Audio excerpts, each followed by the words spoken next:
Olá, meus queridos irmãos e amigos, sejam todos bem-vindos mais uma vez aqui no nosso canal para semanalmente prepararmos as nossas reuniões. Nesse vídeo, nós estaremos fazendo a reunião Vida e Ministério Cristão da semana 8 a 14 de julho. Tenho certeza que irá ser uma bênção para você e para mim. Então vamos juntos para o nosso vídeo.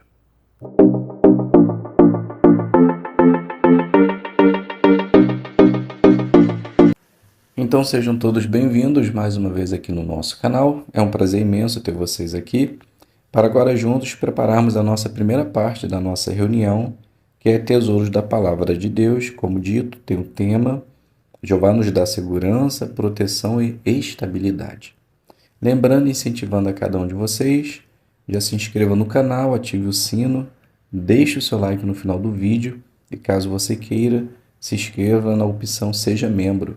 É uma forma de você estar ajudando e contribuindo diretamente com o canal. Então podemos iniciar essa parte da seguinte forma.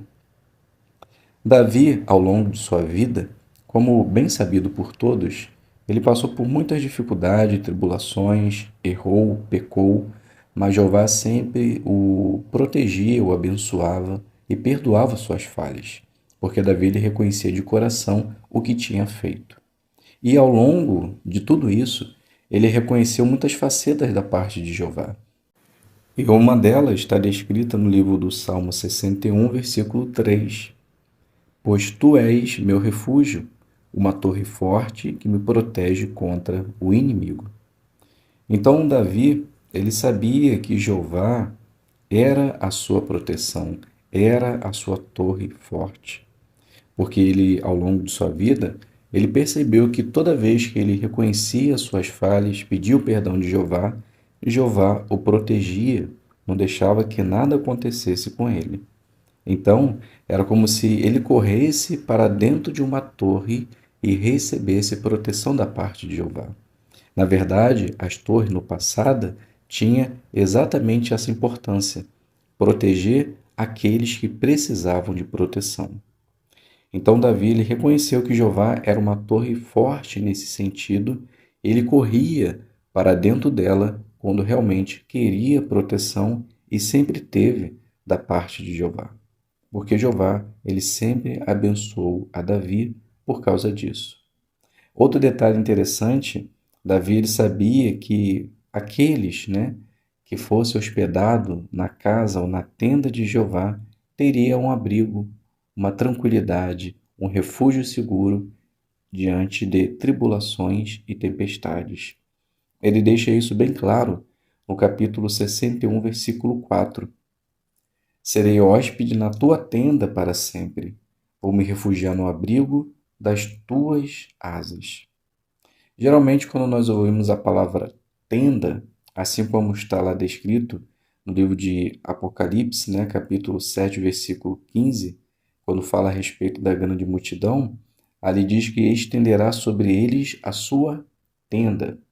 Então, isso sugere cuidado, proteção e segurança. E era exatamente isso que os visitantes, os viajantes, que lá no passado faziam longas viagens, eles recebiam quando chegavam ou eram hospedados em uma tenda. Eles sabiam que seriam respeitados, acolhidos e teriam tranquilidade, segurança e paz. Hoje não é diferente.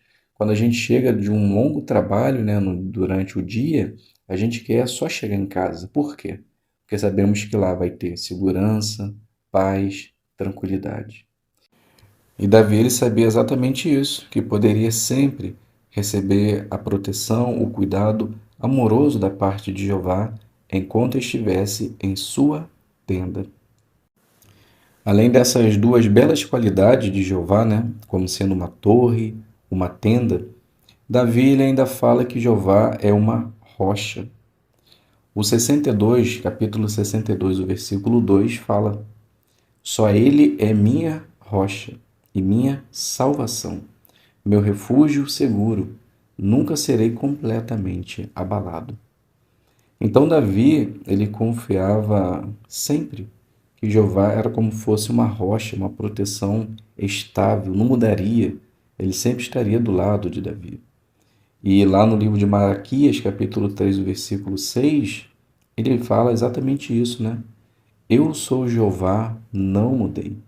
Então o próprio Deus, ele fala que ele não muda com a variação do tempo, como se fosse realmente uma rocha estável, eterna, não muda e não sai do lugar.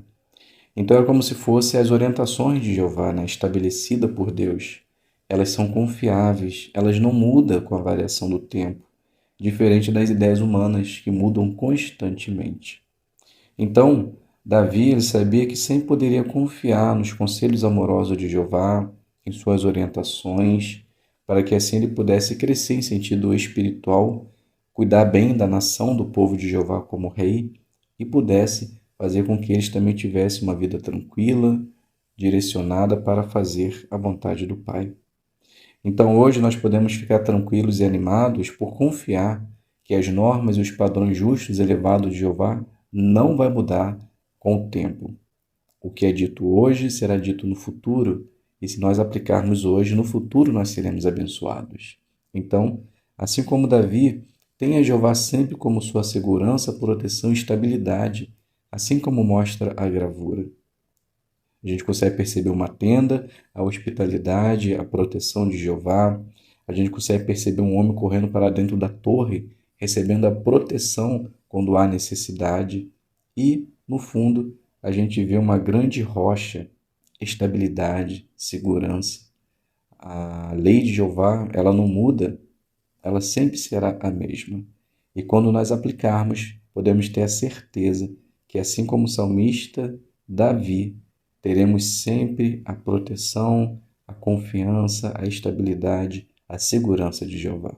Sendo assim, confie sempre no nosso Deus Jeová e tenha certeza que Ele irá sempre lhe proteger.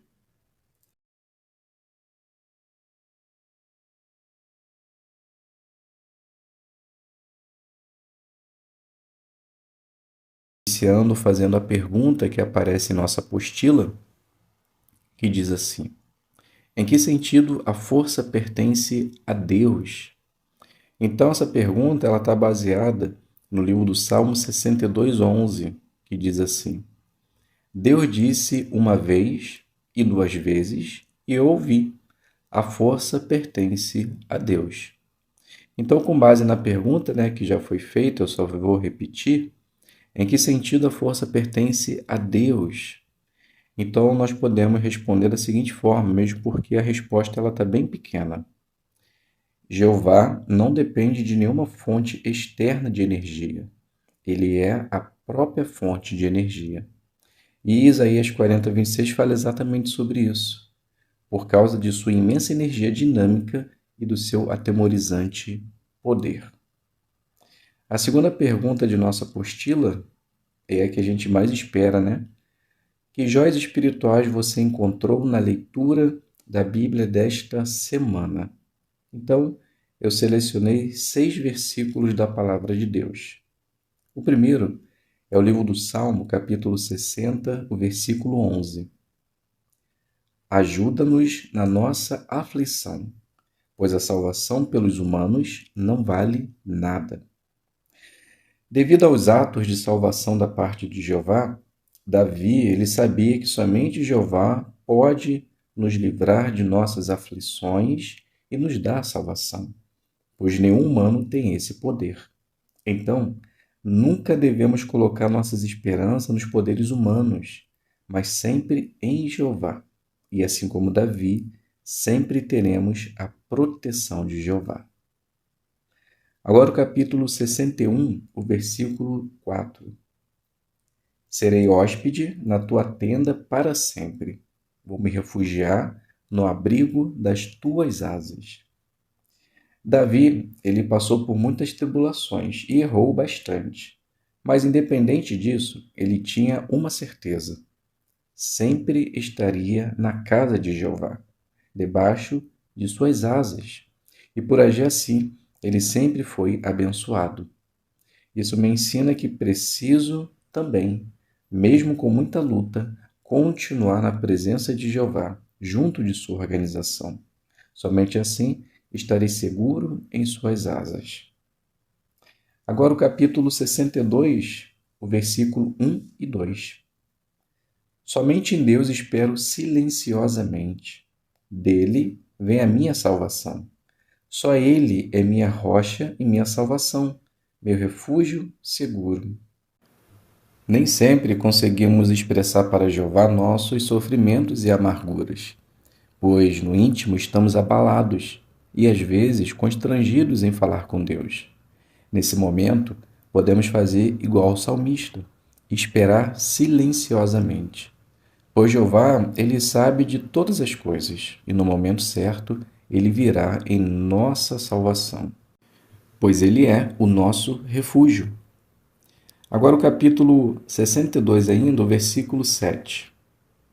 De Deus depende minha salvação e minha glória. Deus é a minha forte rocha, o meu refúgio. Nada nesse mundo pode nos dar salvação. Então, precisamos avaliar com carinho aonde está o nosso coração. Pois assim como o salmista, precisamos ser dependentes de Deus, pois Ele é a nossa salvação e proteção. Ainda no capítulo 62, o versículo 9, diz assim: Os filhos do homem são apenas um sopro. Os filhos da humanidade são uma ilusão. Colocados juntos na balança, são mais leves do que um sopro. Esse texto mostra a insignificância do ser humano. Colocados numa balança, é mais leve do que um sopro, ou seja, não vale nada. Pensando nisso, devemos deixar de lado nossa arrogância e prepotência, pois aos olhos de Jeová somos todos iguais, com as mesmas falhas e defeitos. Então, sirva a Jeová com amor, sem apontar as falhas dos outros, pois somos todos iguais. Ainda no capítulo 62, o versículo 12. O amor leal também pertence a ti, ó Jeová, pois retribuís a cada um segundo as suas ações. O nosso amor por Jeová deve ser verdadeiro, sem hipocrisia. Não podemos viver uma vida enganosa, ora fazendo a vontade de Jeová, ora vivendo como pessoas do mundo. Pois Jeová vai retribuir a cada um segundo as suas ações. Então viva uma vida de devoção a Deus, faça a sua vontade, honre a Deus. Se assim o fizermos, com certeza Ele nos guardará no juízo final.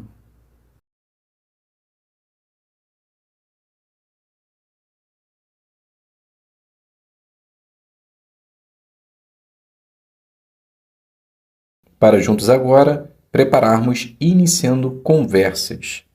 Essa parte ela tem 3 minutos, é um testemunho informal e diz assim na apostila: comece uma conversa com uma pessoa logo depois de ela ter sido bondosa com você. Então, após a designação, a gente vai fazer a análise da lição número 2.3. Então, podemos iniciar essa parte da seguinte forma: Maria é a moradora e Ana é a publicadora. Então, Maria ela diz assim: moça, a senhora deixou cair seu telefone. Então, Ana ela diz: nossa, nem percebi, muito obrigada. Eu fico perdida sem o telefone. Tá tudo aqui, nem sei como agradecer. Então, Maria ela diz: só o obrigado é suficiente. Fico feliz de ter ajudado. Ana continua: e a senhora não sabe o quanto. Eu me chamo Ana, como a senhora se chama? Então Maria ela se apresenta: eu me chamo Maria. Ana continua: Maria, a senhora já parou para pensar se todos tivessem atos bondosos, assim como o da senhora? Então Maria ela diz: imagino que teremos um mundo muito melhor, com mais amor e paz. Ana diz: verdade. E como seria bom vivermos num mundo assim, não é verdade? Maria: sim, seria um sonho. Então Ana diz: a senhora sabia que a palavra de Deus nos promete exatamente isso? Então Maria ela faz uma indagação: verdade? Ana: sim.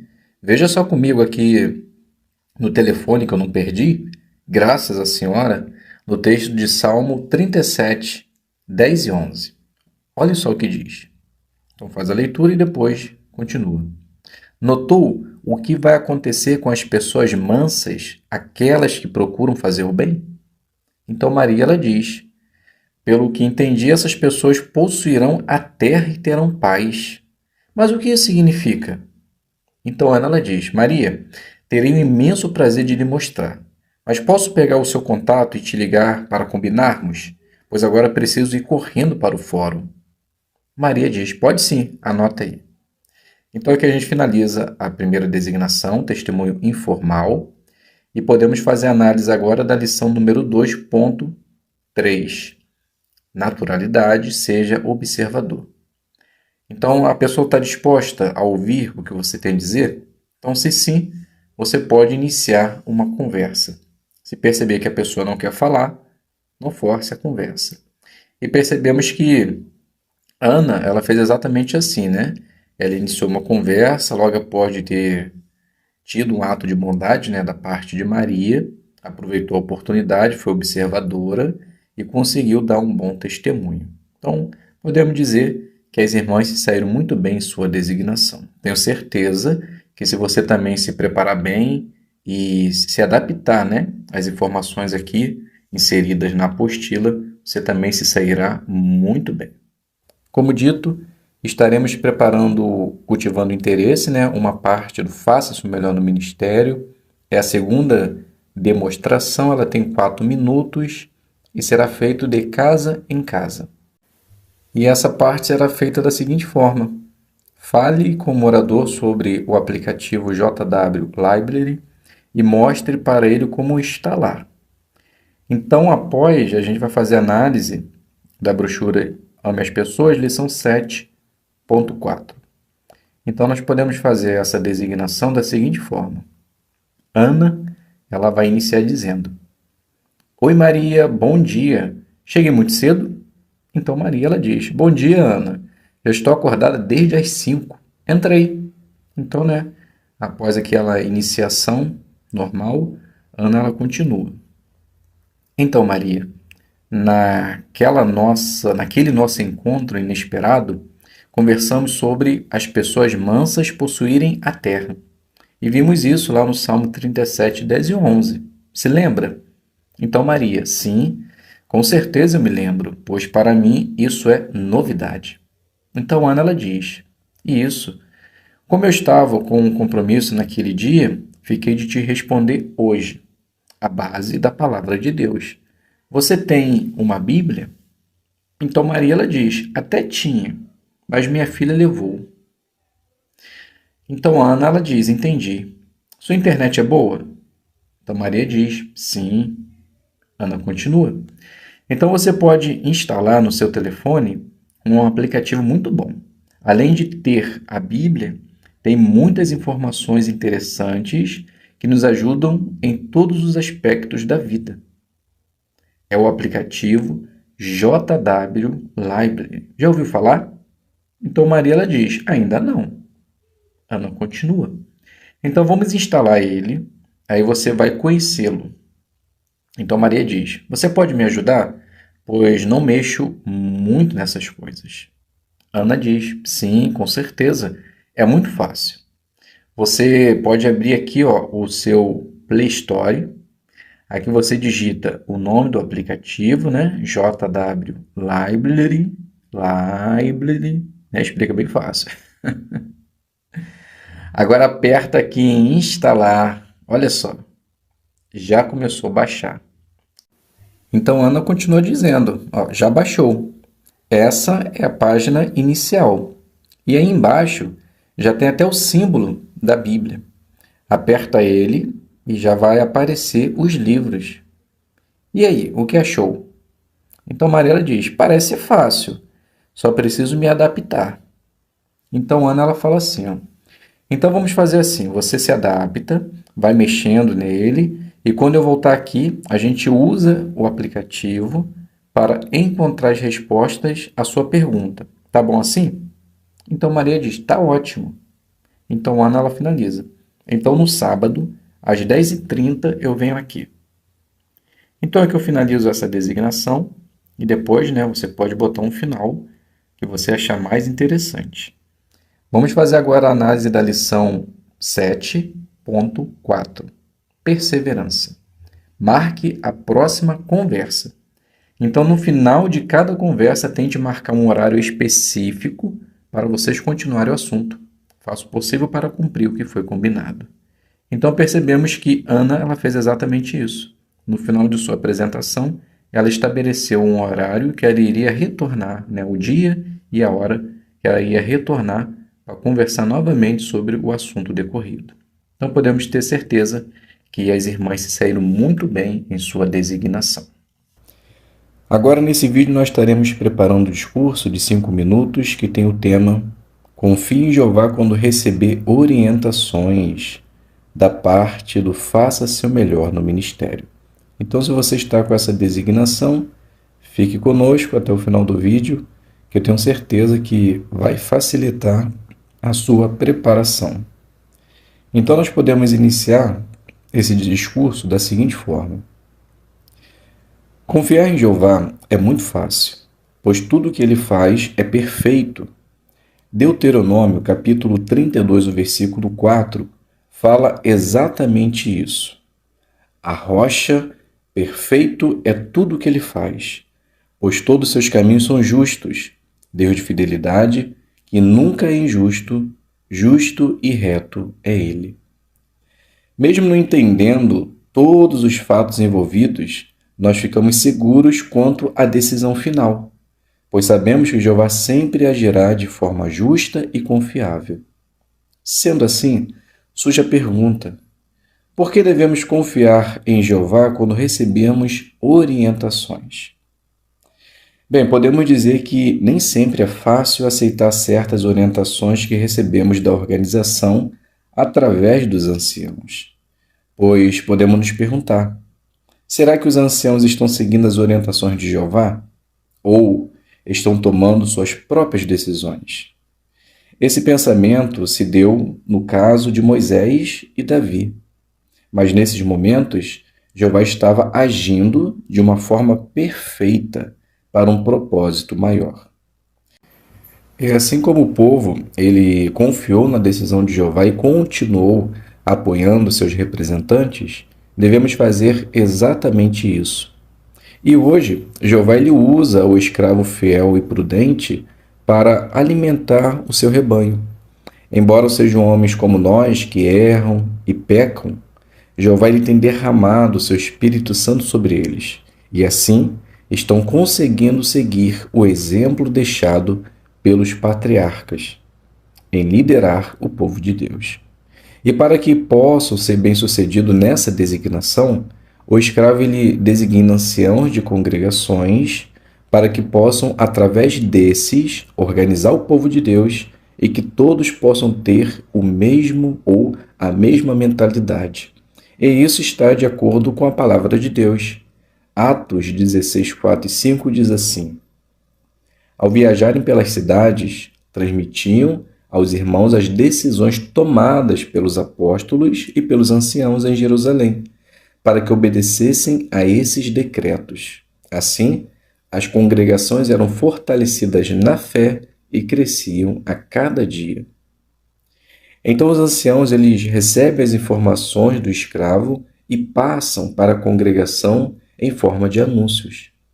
Mas por que às vezes se torna tão difícil de aceitar tais orientações? Pois nem sempre está da maneira como queremos. Recentemente, a Organização de Jeová ela precisou remanejar alguns irmãos, fazendo a unificação de algumas congregações. Para alguns foi fácil aceitar tal orientação, mas para outros já foi mais difícil, pois envolveu a família diretamente. E agora, aceitar ou não tal orientação? Bem, como vimos, precisamos ter uma visão espiritual, pois tudo que é feito na organização de Jeová tem um objetivo, e nós precisamos aceitar tal fato. E aceitar as orientações, mesmo que não entendemos direito, é bom para nós e principalmente para a congregação. Hebreus 13, versículo 17 fala isso. Sejam obedientes aos que exercem liderança entre vocês, e sejam submissos, pois eles vigiam sobre vocês e prestarão contas disso, para que façam isso com alegria e não com suspiros, porque isso seria prejudicial a vocês.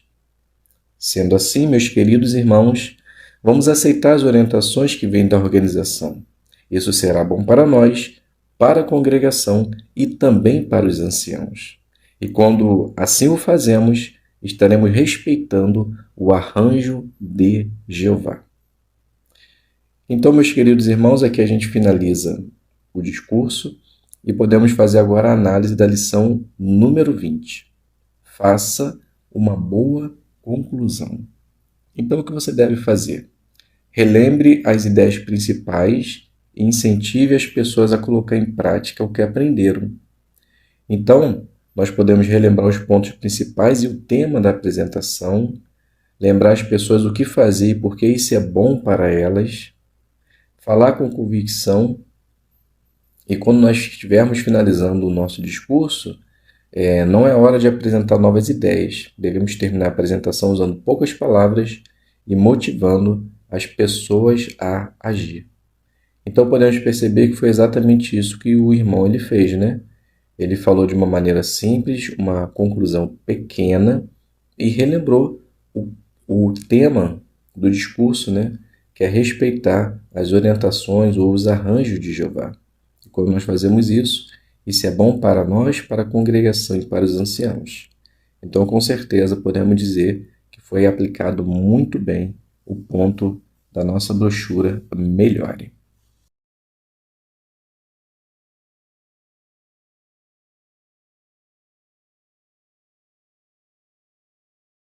Pegue aí o seu livro, o seu telefone e acompanhe comigo a consideração do estudo. E iniciaremos, ou aliás, daremos continuidade ao capítulo 12, que tem o seguinte tema: falando corajosamente com a autoridade de Jeová. Mas hoje nós iremos considerar apenas dos parágrafos 7 até o parágrafo número 13. Então vamos iniciar fazendo a leitura do parágrafo 7, que diz assim: Mas nem todos em Icônio ficaram felizes ao ouvir o que Paulo e Barnabé tinham a dizer. Judeus que não creram, continuou Lucas, atiçaram as pessoas das nações, instigando-as contra os irmãos. Percebendo que era necessário ficar ali e defender as boas novas, Paulo e Barnabé passaram bastante tempo falando corajosamente. Em resultado disso, a multidão da cidade estava dividida. Alguns eram a favor dos judeus e outros a favor dos apóstolos. Hoje, as boas novas produzem resultados parecidos. Para alguns, elas são uma força unificadora. Para outros, um motivo de divisão. Caso sua família esteja dividida por causa de sua obediência às boas novas, lembre-se de que a oposição muitas vezes é uma reação a boatos infundados ou a calúnias venenosas. Sua conduta excelente pode ser um antídoto para esse veneno e, com o tempo, pode amolecer o coração dos que se opõem a você. Então, iniciando a pergunta parte A, que resultados as boas novas produzem? Então, o resultado é que, para algumas pessoas, elas podem ou são uma força unificadora, para outros um motivo de divisão, assim como aconteceu no caso de Paulo e Barnabé. Parte B. Caso sua família esteja dividida por causa de sua obediência às boas novas, de que você deve se lembrar? Então, precisamos nos lembrar que oposição, muitas vezes, é uma reação a boatos infundados ou a calúnias venenosas. Então, a nossa conduta ela pode ser um antídoto para esse veneno. E com o tempo, a pessoa ela pode amolecer o coração e parar de se opor. Leitura do 8. Depois de um tempo, os opositores em Icônio tramaram apedrejar Paulo e Barnabé. Ao saberem disso, esses dois missionários decidiram ir pregar em outro território. Hoje, os proclamadores do reino também agem com prudência. Quando somos confrontados com ataques verbais, falamos com coragem.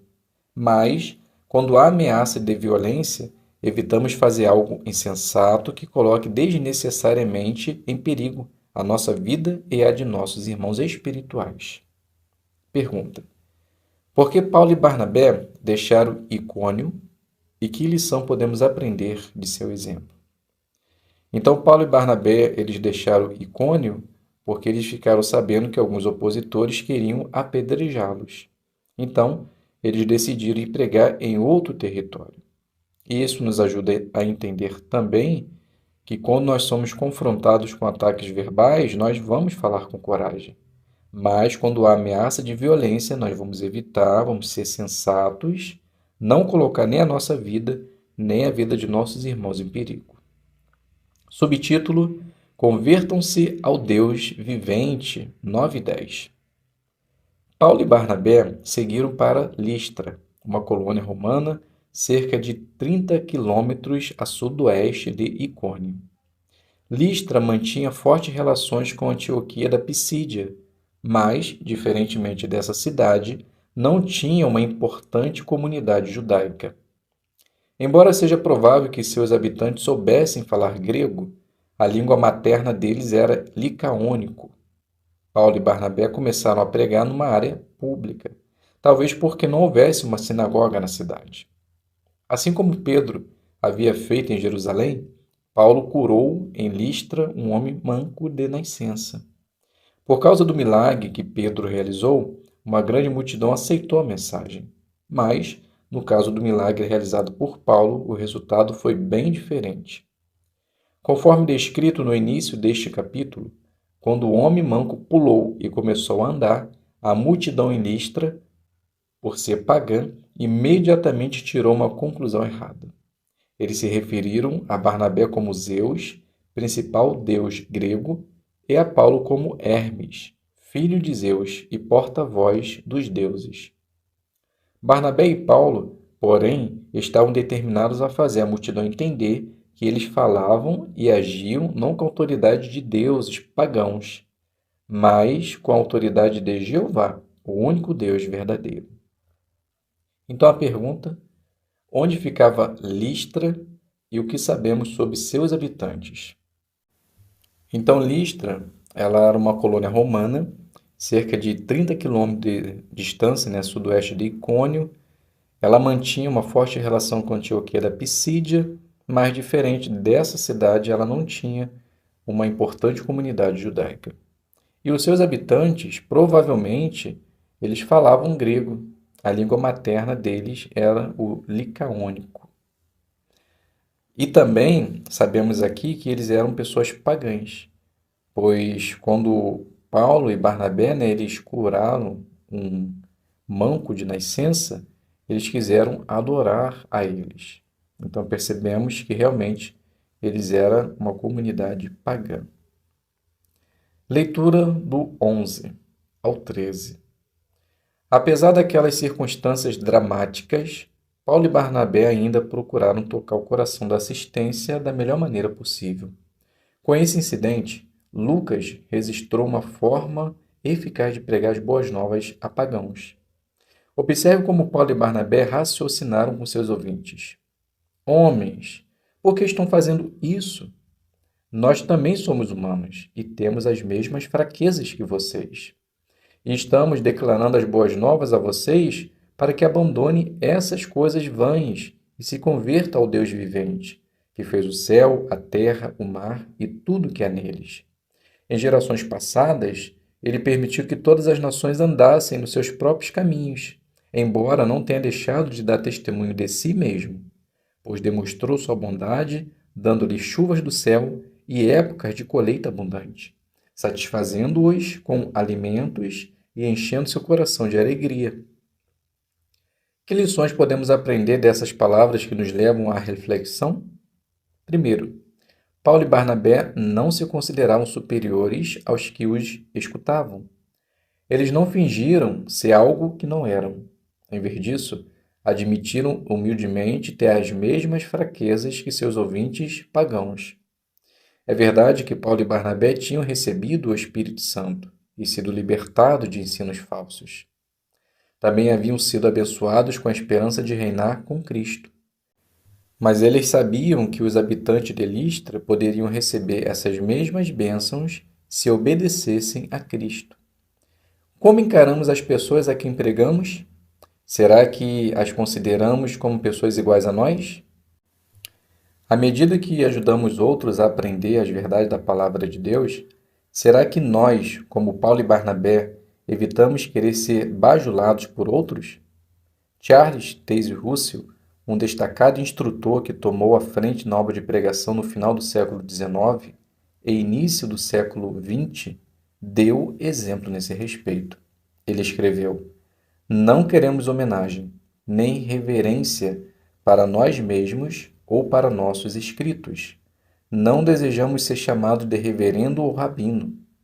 O irmão Russell tinha a mesma atitude humilde de Paulo e Barnabé. De forma similar, nosso objetivo ao pregar não é glorificar a nós mesmos, mas ajudar as pessoas a se converterem ao Deus vivente. Então a pergunta: o que Paulo e Barnabé disseram aos habitantes de Listra? Então essa é a pergunta parte A. Então, eles disseram: "Homens, por que estão fazendo isso? Nós também somos humanos e temos as mesmas fraquezas que vocês. Estamos declarando as boas novas a vocês para que abandonem essas coisas vãs e se convertam ao Deus vivente, que fez o céu, a terra, o mar e tudo o que há neles. Em gerações passadas, ele permitiu que todas as nações andassem nos seus próprios caminhos. Embora não tenha deixado de dar testemunho de si mesmo, pois demonstrou sua bondade dando-lhes chuvas do céu em época de colheita abundante, satisfazendo-os com alimentos e enchendo seu coração de alegria." Pergunta parte B. Que lição podemos aprender das palavras de Paulo e Barnabé? Então, Paulo e Barnabé, eles não se consideravam superiores aos que os escutavam. Eles não fingiram ser algo que não eram. Em vez disso, admitiram humildemente ter a mesma fraqueza que seus ouvintes pagãos. Então, devemos encarar as pessoas e considerar elas iguais a nós. Não queremos ser bajulados pelo que fazemos, falamos, pelo nosso comportamento. Ao invés disso, devemos fazer com que tudo isso seja honra e glória para o nosso Deus Jeová. Então, meus queridos irmãos e amigos, aqui a gente finaliza o nosso estudo. Não irei fazer o quadro, depois vocês podem dar uma lida e preparar de uma forma que vocês achem mais interessante, ok? Então fiquem todos na paz de Deus e até a um próximo vídeo, se Deus quiser.